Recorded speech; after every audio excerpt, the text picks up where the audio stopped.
damos la bienvenida a la Escuela Bíblica de Palabra Pura Blaze. En estas 227 enseñanzas vas a aprender a profundidad lo que significan las Escrituras. Las Escrituras dicen que mi pueblo se pierde porque le falta conocimiento.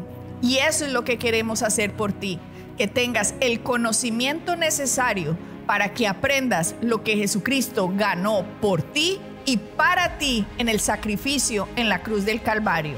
Por eso, manos a la obra, empieza a estudiar, que estas 227 enseñanzas te abrirán como nunca las Escrituras para el beneficio de tu vida y tu familia. Bendiciones.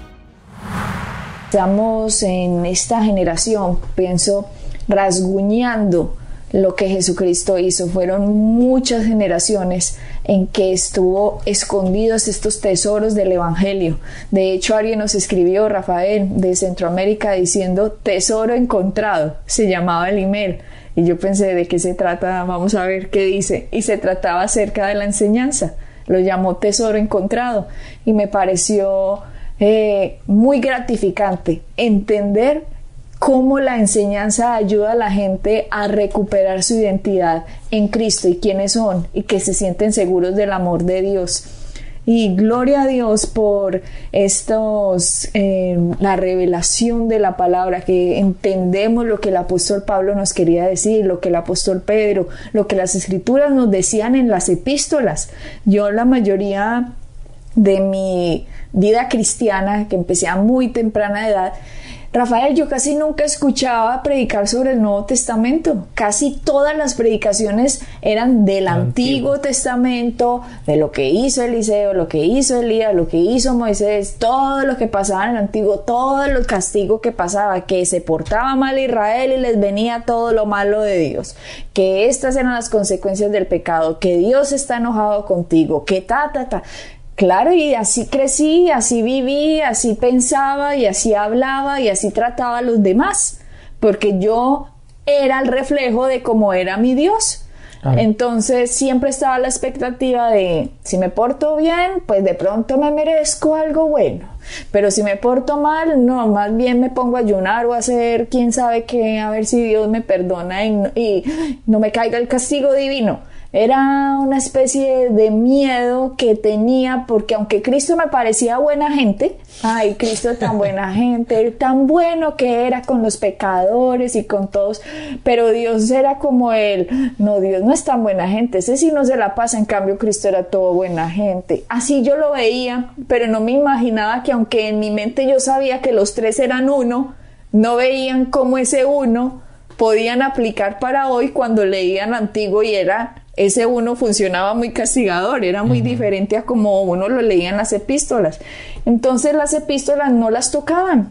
Romanos, a mí nadie me dio un estudio de Romanos, a mí nadie me dio un estudio de Efesios, cosas que la gente cuando empiezan, ya no estamos bajo la ley, sino tal cosa, que Pablo empieza a hablar de la justicia. Yo no sabía qué significaba ser la justicia de Dios. Yo pensé que justicia se refería a algo como hazme justicia, como trae el resultado que merezco. Claro, como un juez. Sí. Tú haces tus acciones y Dios es la justicia que hace Dios para juzgar tus hechos, tanto sea bueno como sea malo. Exacto. Yo cuando leía la palabra justicia, yo entendía que era el resultado de un juez. Una sentencia. Exactamente. Entonces, si yo hago bien, hazme justicia, ¿sí me entiende? Y si hago mal, ten misericordia. Era algo así. Entonces, toda mi vida cristiana, aunque sé que era salva, yo sé que era salva porque yo sabía dentro de mí que había recibido a Jesucristo como Señor y Salvador. Eso sí pensaba, ojalá no me vaya a morir sin un pecado sin confesar, porque si no me voy para el infierno. Claro. Entonces estaba como la expectativa de que cuando me muriera no fuera de primer impacto, porque si de pronto tenía un pecado sin confesar, Rafael, así crecí. Pensé, me voy para el infierno, entonces de nada vale todo lo que he hecho porque cometí un pecado y no lo confesé. Por lo tanto, si hice algo malo y salí en un carro y me choqué en la avenida y me morí de una, me fui para el infierno. Entonces a toda hora era como el temor al castigo, como el temor a la consecuencia. Entonces trataba siempre de portarme bien para agradar a Dios, y Jesús, tan buena gente, que murió en la cruz. Amén. Pero no lo entendía. La verdad es que no lo entendía. Y cuando ya entiendo, poco a poco voy viendo el Evangelio, yo abría como la boca y decía, ¡oh! Nada más el saber lo de la Santa Cena, que yo podía tomar la Santa Cena no porque yo fuera digna, sino porque Él me había hecho digna por su sangre. Para mí eso fue un descubrimiento monumental. Claro. Y sabes que, Adriana, lo interesante de todo esto, que hablando del otro lado de la moneda, en mi caso, tú me ayudaste a mí muchísimo para poder ministrar en Sudamérica. ¿Por qué? Porque cuando yo llegué al Evangelio yo no sabía nada de nada, pero cuando llegué al Evangelio llegué a una buena doctrina, llegué a un buen sitio donde me enseñaron que donde tengo que vivir es en las cartas para las iglesias, en el Nuevo Testamento, que lo de la gracia de Dios, cómo caminar en fe. Llegué a un sitio bien, y toda esa legalismo, toda esa religión, toda esa condenación en la cual se enseñaba tanto en Sudamérica y en Centroamérica, yo eso no lo entendía. Entonces cuando yo iba a Sudamérica y empezamos a viajar juntos y a enseñar, yo me daba cuenta que la gente como que me miraba raro, no me entendía correctamente, hasta que tú me lo hiciste ver y me ayudaste a entender eso, que la gente allá no entiende básicamente lo que yo entendía. Entonces cuando yo les hablaba sobre eso, para ellos sobre la fe y la gracia, y hablando de estas cosas, la gente lo veía como de qué está hablando, porque la gente estaba acostumbrada solamente a oír sobre las historias del Antiguo Testamento, sobre la ley, sobre la condenación, sobre haz bien o ¿me entiendes? Tienes que hacer esto, tienes que hacer esto y esto y esto y esto. Entonces la gente, yo no administraba de una manera efectiva, de una manera efectiva. Cuando ya por fin me doy cuenta de que el Nuevo Testamento me explicaba el Antiguo, eso sí que fue un descanso. Cuando ya empecé a buscar a Cristo en todas las escrituras del Antiguo Testamento, también fue súper espectacular poder ver a Cristo en las historias de Abraham, o en la historia de la roca de Moisés, o ver a Cristo como un paralelo de la vida de José, o ver a Cristo como estaba también en la imagen de Jonathan con David. Ver a Cristo representado en Jonás, que iba a estar 3 días en el vientre, en el fondo de la tierra, pero que iba a resucitar. Ver a Cristo en Isaías, que era profetizado como el que iban a ser de una virgen. Ver a Cristo en el Antiguo Testamento, y no que me vino a aparecer en el Nuevo y que no lo entendía, entonces vámonos al Antiguo sin ver a Cristo en él. No, cuando miramos el Antiguo tenemos que tratar siempre de mirar a Cristo. ¿Qué significa esto en Cristo hoy en mí? ¿De qué me redimió Cristo que esta gente vivió que yo ahora no tengo que vivir? Entonces el entender ese Evangelio, Rafael, me dio a mí como las ganas, primero, de saber más, y segundo, de enseñarle a otro. Entonces estos programas es por su beneficio, no por el mío, porque yo ya sé lo que sé, y Rafael ya sabe lo que sabe, y de hecho seguimos estudiando para saber más, para seguir creciendo en el conocimiento de Cristo y seguir disfrutando más de sus bendiciones. Pero yo ya lo sé, yo no lo hago por mi provecho, ni Rafael lo hace por su provecho, lo hacemos por el provecho de otro, porque uno se empieza a darle como compasión del que no sabe, y que uno sí sabe una respuesta, que el otro apenas la sepa y empieza a vivir en ella, va a obtener lo mismo que uno ha obtenido, o mucho más de los resultados. Entonces estos programas están dedicados para las personas, para el crecimiento de las personas, para el bienestar de las personas, para que disfrutemos de los beneficios de la cruz. El único bueno en esta tierra se llama Jesucristo. Aquí en esta tierra no había ni uno más bueno, nadie más. Él es el único bueno, y de pronto hacemos una enseñanza después sobre eso.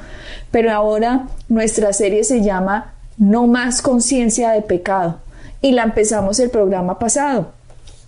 Esta es la segunda parte de la serie, en que queremos traer de pronto como desde el Antiguo Testamento la gente tenía conciencia de pecado, porque Dios necesitaba que tuvieran conciencia de pecado.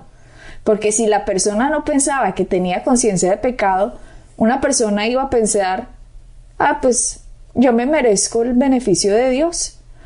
Por lo tanto, la conciencia de pecado nació en el jardín del Edén, por la caída de Adán. Lo primer acto que Adán hizo después de que cayó fue alejarse de Dios y esconderse. ¿Por qué? Porque tenía conciencia de pecado. Sabía, hice algo mal. Él lo sabía.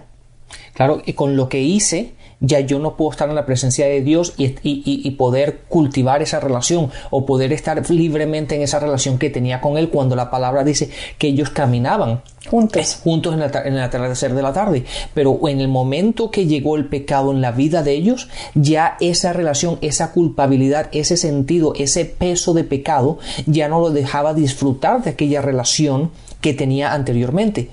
Y le dice Génesis 3:9, mas Jehová Dios llamó al hombre y le dijo, ¿dónde estás tú? Sí. No es Dios está bueno, ¿no? Sí, eso te iba a decir. No es interesante ver que Dios te pregunta, Dios sabe dónde estamos, pero te hace esa pregunta, ¿dónde estás?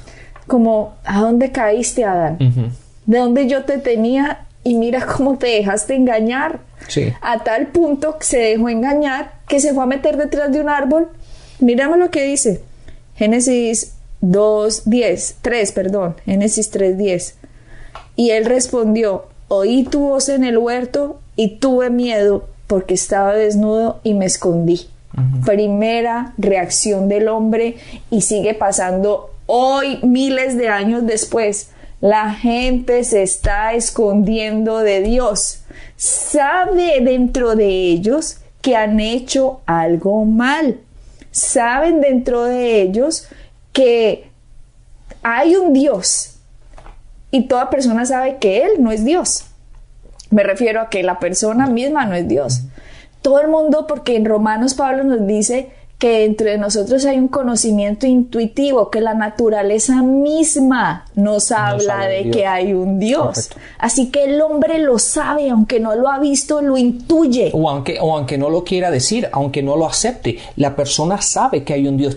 La persona intuitivamente, como tú lo acabas de decir, y la palabra dice que por lo tanto no hay excusa. Y si no hay excusa, eso quiere decir que nosotros en lo más profundo sabemos que hay un Dios. De hecho, como decía un amigo nuestro que estuvo en Vietnam, decía, habían ateos, allá decían, no creemos en Dios, ateos, pero apenas caían las bombas en el campamento, todos eran, Dios mío, por favor, ayúdame. ¿Por qué? Porque la gente sabe, me voy a morir. Y la gente, cuando está en ese borde de que sabe de que la muerte viene, algo va a pasar. Algo va a pasar en el que yo ya no voy a seguir aquí en esta tierrita. ¿Y qué va a pasar apenas me muera? Entonces la gente sabe, hay un Dios y yo no soy Dios. Por lo tanto, hay una conciencia de pecado en el hombre, porque también saben, yo no soy perfecto. Yo no he sido perfecto, y las memorias les hacen recordar por qué no ha sido perfecto. Pero cuando uno está en esa situación, Rafael, al menos de reconocer, yo no soy perfecto, yo he sido pecador, es la mejor posición en la que una persona puede estar. Porque la peor posición en la que una persona puede estar es decir, yo soy perfecto. Yo he sido tan bueno. Esa es la peor posición. Y esa fue la posición a la que Jesucristo se encontró a los religiosos de su época, que creyeron que no necesitaban un Salvador, porque su Salvador era lo bien que ellos se habían portado. Sus propias obras, sus propias acciones, sus propias creencias en ellos mismos, la fe en ellos mismos de lo que ellos estaban haciendo era correcto. Por lo tanto, no necesitaban a nadie más, por lo tanto no necesitaban a Jesucristo, por lo tanto no necesitaban a un Dios Salvador, sino simplemente sus buenas acciones, sus buenas creencias, sus buenos puntos de vista en lo que ellos estaban haciendo. Que son mejor que otros en ciertas áreas. Exacto, porque en la Biblia vemos, dice, porque yo no soy como aquel, o yo no soy como aquella persona. Cuando los fariseos, el publicano está hablando del otro, que está diciendo, yo no soy un adúltero, yo diezmo, yo no soy como esos otros que hacen esto. Y cuando una persona se empieza a comparar con otra persona, creyendo que yo soy más bueno que otra persona, está tan equivocado. Y de hecho yo iba a dejar la enseñanza de lo bueno para otra, pero hagámoslo de una vez. En la tierra solo hay uno bueno, y ese bueno es Jesucristo. Y de hecho el joven rico que se le acerca a Cristo y le dice, Maestro bueno, ¿qué debo hacer yo para heredar la vida eterna? Que Jesucristo le dijo, ¿y por qué me llama bueno si solo hay uno bueno y es Dios? Jesús no le estaba diciendo, yo no soy Dios, no. Eso no le está diciendo Jesús. Jesús le estaba mostrando a él, si yo no soy Dios, ¿usted por qué me llama a mí bueno? Exactamente. Porque si yo soy Dios, entonces sí, llámeme bueno.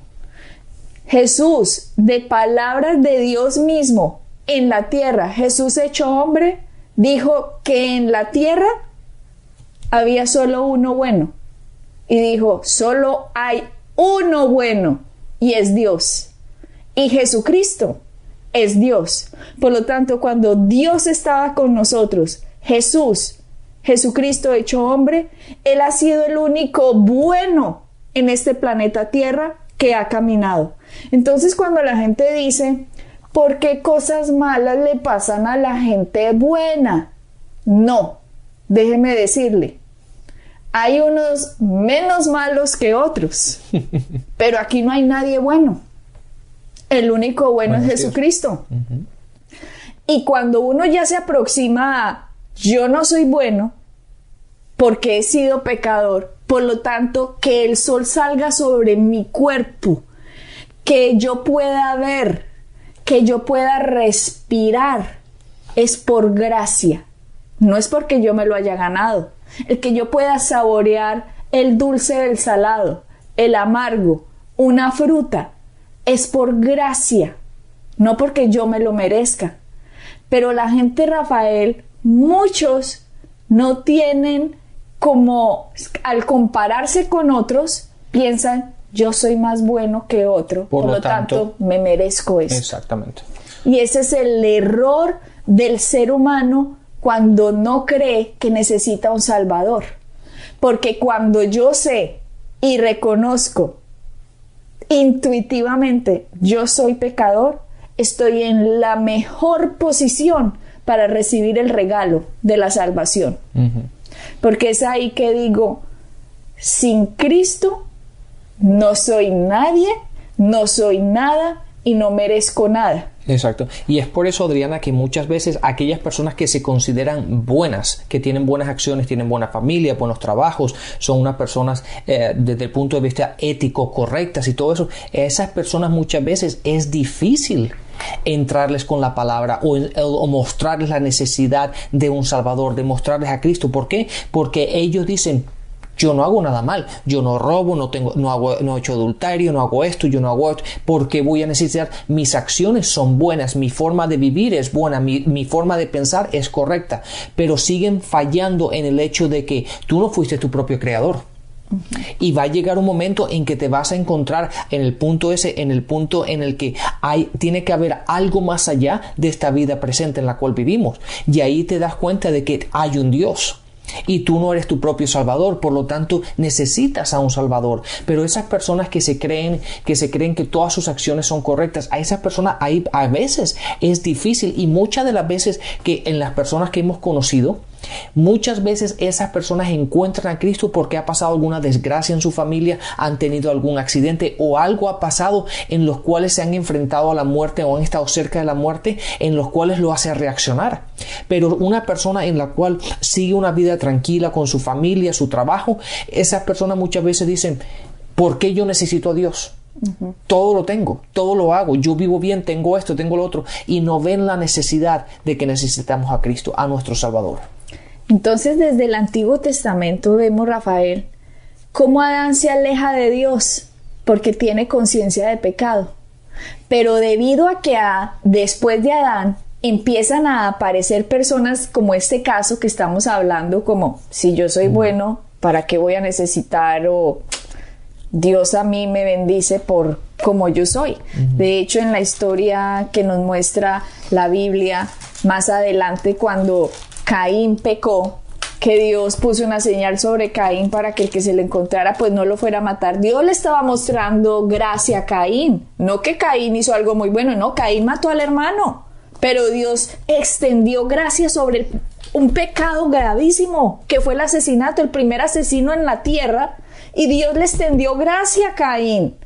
En esa época, después de que Caín peca, hay otro que hace algo malo y dice, no, pues si Caín hizo algo malo y Dios lo protegió, entonces Dios también a mí me va a proteger.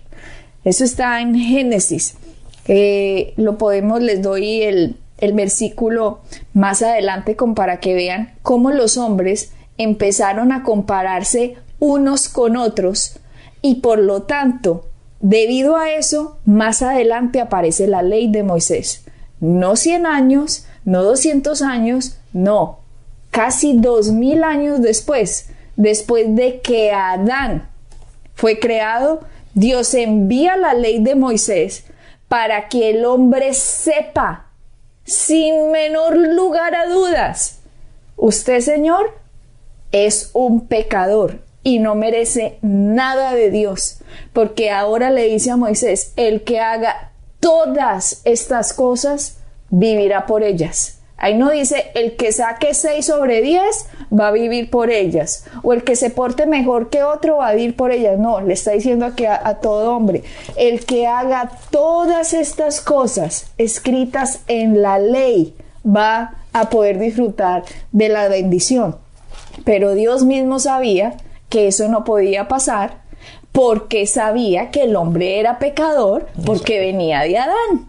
Así que Dios, en su misericordia, les muestra desde el Antiguo Testamento las imágenes de lo que Él va a hacer en Jesús y les provee de los sacrificios. Desde Adán también el primer sacrificio lo hizo Dios, que cubrió a Adán con el primer animal sacrificado. Fue Dios mismo sacrificó un animal para poner la piel sobre Adán, mostrando cómo Dios mismo iba a mandar a su Hijo para cubrirnos con su justicia.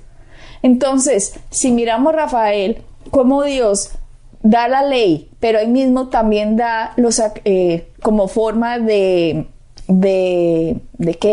regla general, debían sacrificar animales continuamente, día tras día, año tras año, para recordarle al hombre, ese animalito que yo estoy matando, ese debería ser yo.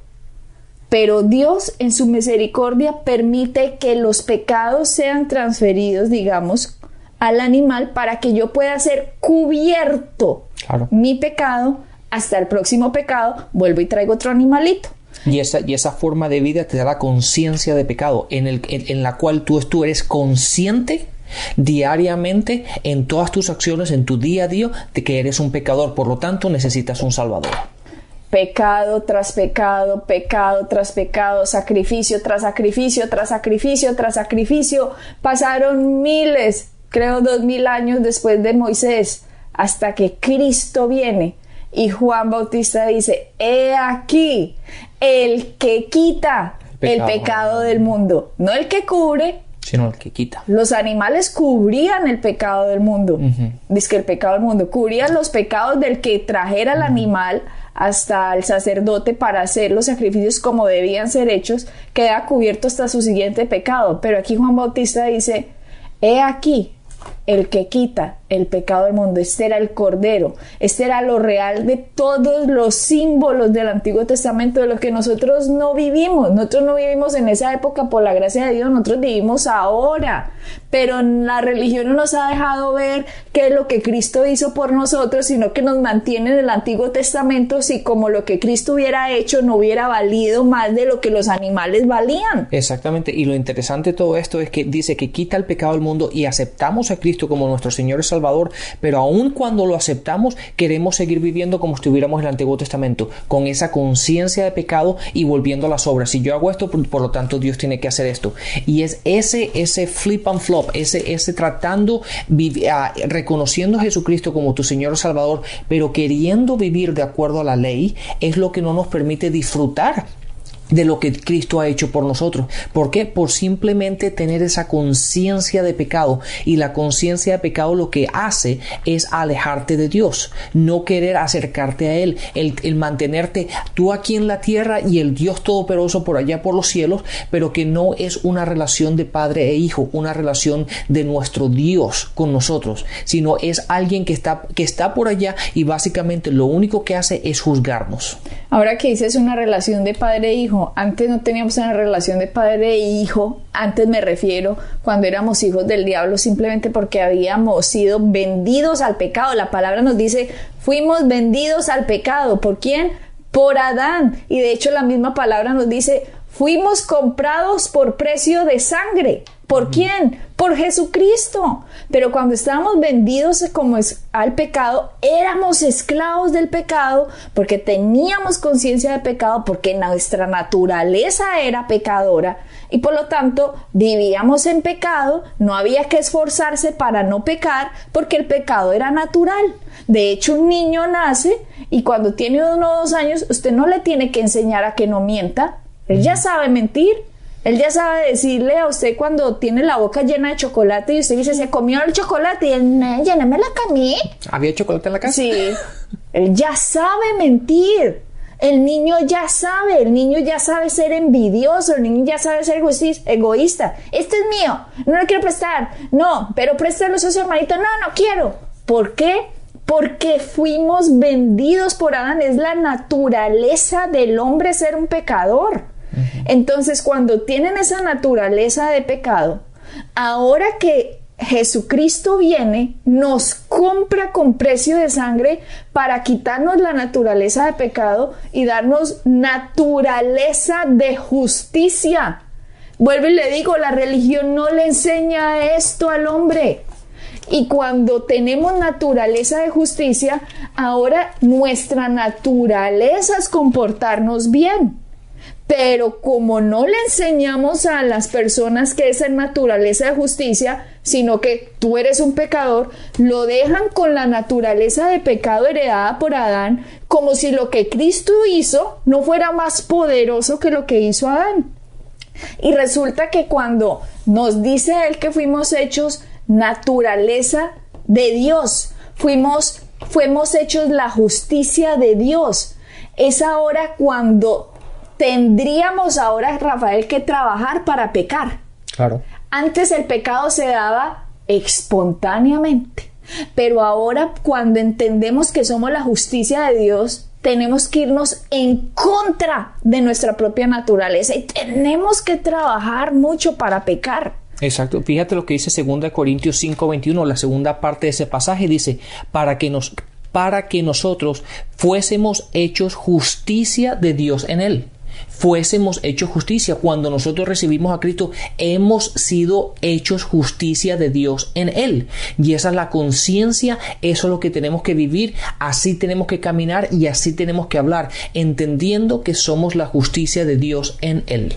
Sigamos más sobre este programa. No más conciencia de pecado se llama. Para nosotros, los verdaderos hijos de Dios. Bendiciones y hasta la próxima. Bendiciones. Para encontrar más información acerca de nuestro ministerio, visita nuestra página web www.iglesiapalabrapura.com y visita nuestras redes sociales, Facebook, Instagram y YouTube.